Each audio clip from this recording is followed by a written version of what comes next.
Our top story, a power problem. For over a week, families in northern Colorado say they've been without power. That includes during this week's record-setting heat. Good evening, I'm Dominic Garcia. And I'm Karen Lee. Thanks for being with us tonight. Dylan Thomas live now in Windsor for us. And Dylan, in some cases, it's really turned dangerous. Yeah, here in northern Colorado, there were some days this past week where it was the hottest place in Colorado along I-25. Temperatures surpassed 100 degrees multiple times. Two developing neighborhoods saw power outages for a week straight. Some telling us this was a clear sign that the power grid was simply overloaded.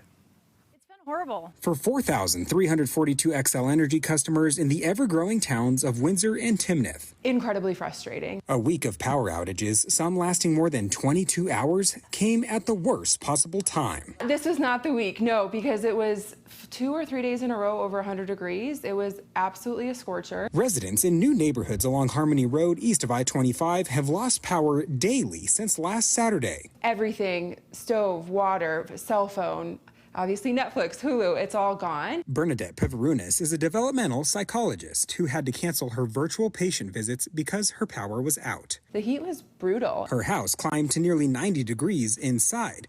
Some chose to move into campers. A noisy generator was her only option. Having 3 special needs kids without electricity has been extremely detrimental to our lives. All 3 of Sarah Rickard's children live with autism. My son is on oxygen, and feeding tubes and not having access to electricity has prevented his medical care. His body temperature reached 103, and that is when we decided to evacuate to a hotel. With power restored Friday, at least for now, residents had to restock refrigerators, clearing them of spoiled food. For those who rely on power for not just their comfort, but their survival. I don't feel safe with them being here at all. We've ended up in a $500,000 house with third world country electricity reliability, and that's unacceptable. Now, today we reach out to XL Energy to try and get an idea as to what might have caused this. They tell us that they understand why people are frustrated, but they do believe they have fixed the issue that was causing this past week.